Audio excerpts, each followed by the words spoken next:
अस्सलाम वालेकुम, मैं हूं इमरान आज़म और आप देख रहे हैं मेरा यूट्यूब चैनल इमरान आज़म व्यूज़। नाज़रीन, आज बड़ी एक दिलचस्प खबर है जो आपके साथ शेयर करनी है, और ये खबर जो है अचानक ही एक हमारा बहुत ही मज़्ज़ अदारा जागा है, जैसे वो नींद में था, कहीं सोया हुआ था, और उसने ये खबर जारी कर दी और टिकर्स बना के जनाब पूरे जो मीडिया था उसको सर्कुलेट कर दिए। और ये बड़े ही आम है और इस पे बात मेरे ख्याल में ज़्यादा से ज़्यादा होनी चाहिए। लेकिन अफसोसनाक ख़बर ये है, या इसको आप कहें कि बड़ी ही ये भी दिलचस्पी का एक पहलू है कि ये जो टिकर जब जारी किए गए मीडिया को, तो कोई भी मीडिया, किसी भी मीडिया चैनल ने इन्हें मुड़ के देखा भी नहीं। किसी टीवी चैनल ने ये जो है वो टिकर्स नहीं चलाए, और शायद जो है ना कोई चलाए भी तो शायद वो 1 से 2 टीवी चैनल्स होंगे या 3 होंगे जो इसको चलाएंगे, वरना ये ख़बर तो बहुत बड़ी थी। लेकिन कोई भी इस खबर को चलाने के लिए तैयार नहीं है। वो ख़बर है क्या, और वो ख़बर कौन सी ऐसी आम शख्सियत है जिसके मुताल्लिक़ ख़बर है कि मीडिया को सांप सूंघ गया। हालांकि इस खबर की तो ब्रेकिंग फटे जो है ना मीडिया को मारने चाहिए थे। मीडिया तो छोटी छोटी खबरों पे ब्रेकिंग्स करता है और उससे तज्ज़िये होते हैं, बीपर्स होते हैं, लेकिन आज ऐसा कुछ नहीं हुआ। इससे पहले कि मैं आपको इस खबर की डिटेल बताऊं, आपसे गुजारिश कि अगर आप मेरे चैनल पर नए हैं तो इमरान आज़म व्यूज़ को सब्सक्राइब कीजिए, बेल आइकन दबाइए, वीडियो पसंद आए तो इसे लाइक और शेयर ज़रूर कीजिएगा जी। तो ये खबर जो है ये जारी की गई है नैब की जानिब से। नैब तर्जमान ने ये खबर जारी की है, और ये खबर किसके ख़िलाफ़ है? ये खबर जारी की गई है जनाब बैरिया टाउन के जो मालिक हैं मलक रियाज साहब, और ये आवाम के वसी तर मुफाद में की गई है। आप जिस तरह अखबारात में देखते हैं कि नैब या दूसरे अदारे इश्तहारात चलाते हैं कि मिस्त्री औशारबाश और मुतनब्बे लोगों को किया जाता है, या आगही के टाइटल से वो जारी किए जाते हैं। ये उसी तरह एक आगही मुहिम जो है आज नैब ने शुरू की है, और किसके ख़िलाफ़ की है? आवाम को मुतनब्बे किया है कि मलक रियाज साहब से बचें। ये बड़े ही ख़तरनाक आदमी हैं, ये बड़े ही गलत किस्म के आदमी हैं, ये बड़े ही झूठे, फ्राडी, और जो आप अगर कहें कि बेईमान और नौसरबाज किस्म के आदमी हैं। और इन्होंने पाकिस्तान को और पाकिस्तान के अवाम को, गरीब अवाम को, सादा लो अवाम को बहुत ज़्यादा नुकसान पहुँचाया है। लिहाजा आप इनसे बचें, और क्यों बचें वो मैं आपको बता देता हूँ। इनके जो प्रेस रिलीज़ है या इनके जो बयान हैं तर्जमान नैब के, वो आपके सामने रख देता हूँ, फिर आपको चीज़ों की समझ आ जाएगी कि ऐसा क्यों हो रहा है। तो जनाब तर्जमान नैब ये कह रहे हैं कि नैब एक कौमी एहतसाबी अदारे के तौर पर अवाम उन्नास को धोखाधड़ी और जालसाजी के ज़रिए लोगों से नाजायज़ हाउसिंग सोसाइटीज़ के नाम पर दिन रात पैसे बटोरने वाले अनासर के मुतल्लिक़ आगाह करता रहा है।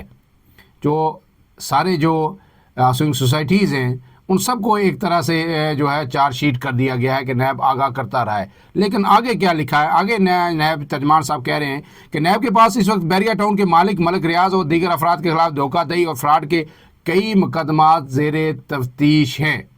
और इसके आगे लिखते हैं कि नैब के पास इस बात के मजबूत शवाहिद हैं कि मलक रियाज और इनके साथियों ने बैरिया टाउन के नाम पर कराची, तख्त पड़ी, रावलपिंडी और न्यू मरी में सरकारी बल्कि निजी अराजी पर बगैर एनओसी कब्जा किया। मलक रियाज ने बगैर इजाज़त नामे की हाउसिंग सोसाइटीज़ कायम करते हुए लोगों से अरबों रुपये का फ्रॉड किया। मलक रियाज ने बैरिया टाउन के नाम पर पेशावर और जामशोरों में भी ज़मीनों पर नाजायज़ कब्जे करके और बगैर एनओसी की हाउसिंग सोसाइटीज़ कायम की। और फिर लिखते हैं कि मलक रियाज अब भी लोगों से धोखाधड़ी के जरिए भारी रकूम वसूल कर रहा है। मलक रियाज इस वक्त NCA नेशनल क्राइम एजेंसी जो बरतानवी है अदारा है, क्योंकि आपको पता है कि 190 मिलियन पाउंड केस में मलक रियाज ही आम तरीन मुलजिम थे, लेकिन उन्हें इश्तिहारी करार दे दिया गया और इमरान खान और बिशा बीबी को सज़ा सुना दी गई। तो नैब ने उसी का हवाला दिया है कि मलक रियाज इस वक्त NCA के मुकदमे में एक अदालती मफरूर है, और जो अदालत और नैब दोनों को मतलूब है। नैब बैरिया टाउन के पाकिस्तान के अंदर बेशुमार असासे पहले ही जब्त कर चुका है। नैब मलक रियाज के मज़ीद असाजात को जब्त करने के लिए बिला तौक़ुफ़ जो है ना कानूनी कार्रवाई करेगा। नैब तर्जमान ने कहा कि मलक रियाज इस वक्त अदालती मफरूर की हैसियत से दुबई में मुकीम है। यहाँ से जो असल मुद्दा, असल प्रेस रिलीज़ या असल बयान शुरू होता है। मलक रियाज हाल ही में वहाँ पर यानी दुबई में ही लग्जरी अपार्टमेंट्स की तामीरात के हवाले से एक नया प्रोजेक्ट शुरू कर रहा है या किया है। अवाम उन्नास को इस हवाले से तंबीह की जाती है कि वो मज़कूरा प्रोजेक्ट के अंदर किसी किस्म की सरमायाकारी से अपने आप को दूर रखें। अगर अवाम ऐसा करेंगे तो इनका ये फेल मनी लॉन्ड्रिंग के ज़ुमरे में आएगा। یعنی اگر آپ بیرون ملک کوئی بھی سرمایہ کاری کرتے ہیں، آپ کا پیسہ جائز پیسہ ہے، آپ نے حلال طریقے سے کمایا ہوا ہے، تو اس کے باوجود بھی نیب یہ کہہ رہا ہے کہ اگر آپ پیسہ باہر لے کے جائیں گے تو یہ منی لانڈرنگ کے زمرے میں آئے گا۔ پروجیکٹ میں سرمایہ کاری کرنے والوں کو قانونی کارروائی کا سامنا کرنا پڑ سکتا ہے۔ حکومت پاکستان بھی فوری طور پر اس اہم معاملے پر دبئی کی حکومت سے رابطہ کر کے آئندہ کا لائحہ عمل طے کرے گی تاکہ معصوم لوگوں کو اس دھوکے اور غیر قانونی فعل سے محفوظ رکھا جا سکے۔ اب بات آتی ہے کہ یہ جو کہا گیا ہے کہ آپ ملک ریاض نے جو دبئی میں پروجیکٹ شروع کیا ہے تو اس میں سرمایہ کاری نہ کریں۔ آپ کو پتہ ہے کہ ملک ریاض نے پاکستان سے جانے کے بعد جب یہاں پہ ان کے لیے مشکلات پیدا کی گئی، ان کے لیے کاروبار کے مزید دروازے جو ہے بند کر دیے گئے، تو پھر اس کے بعد انہوں نے دبئی میں پروجیکٹ لانچ کیا اور اس کی کئی ملاقاتیں ہو چکی ہیں۔ پاکستان کے تمام بڑے انویسٹر ان سے مل چکے ہیں اور اس بات پر رضامند ہیں کہ وہ دبئی میں سرمایہ کاری کریں گے۔ دبئی حکومت کے ساتھ معاہدہ طے پا چکا ہے اور ہائی رائز بلڈنگز کا، لگژری فلیٹس کا یہ منصوبہ ہے اور یہ ساؤتھ دبئی میں بنایا جائے گا اور ایک نیا سٹی آباد کیا جا رہا ہے وہاں پہ۔ تو جب اس میں ملک ریاض نے لوگوں کو اپروچ کیا، لوگوں نے سرمایہ کاری کرنے کے لیے ہاں بھری، تو نیب آج حرکت میں آ گیا ہے اور انہوں نے کہا ہے کہ اگر کوئی سرمایہ کاری کرے گا تو اس میں منی لانڈرنگ کے مقدمات قائم کیے جائیں گے۔ تو ناظرین، اہم بات یہ ہے کہ ہم بار بار یہ کہہ رہے تھے کہ پاکستان میں بیرونی سرمایہ کاری، آپ کہہ رہے ہیں کہ دبئی سرمایہ کاری کے لیے تیار ہے، قطر تیار ہے، سعودی عرب تیار ہے، تو میں نے متعدد ویلاگز میں یہ بتایا کہ جو کاروباری شخص ہوتا ہے جو اپنا سرمایہ کہیں لگانا چاہتا ہے، وہ سب سے پہلے دیکھتا ہے کہ میرا سرمایہ کس قدر محفوظ ہے، وہاں پہ لا اینڈ آرڈر کی سچویشن کیا ہے اور مجھے میرے سرمایہ کو کتنا تحفظ حاصل ہے۔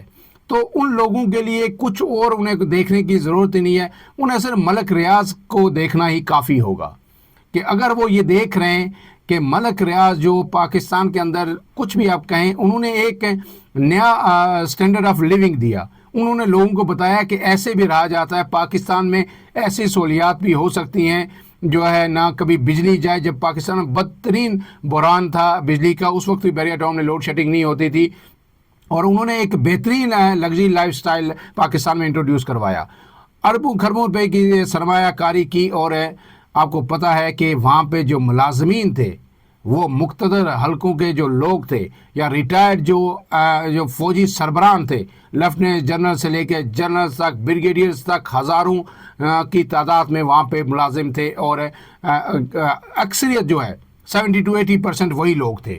لیکن اب ملک ریاض کے لیے جو ہے اس ملک میں کاروبار کرنا مشکل ہو گیا۔ اس کی بے شمار وجوہات ہو سکتی ہیں، اس کی کچھ جسٹیفائڈ بھی ہیں، کچھ انجسٹیفائڈ بھی ہیں، اس کی ڈیٹیل میں ہم نہیں جائیں گے، لیکن ہم بار بار آپ کو یہ کہہ رہے تھے کہ جب سرمایہ کار دیکھیں گے کہ ملک ریاض جی اب پاکستان سے بھاگ گیا ہے، اس کا سرمایہ محفوظ نہیں ہے، اس کو آزادانہ کاروبار نہیں کرنے دیا جا رہا، تو وہ کیسے وہاں پہ کاروبار کریں گے؟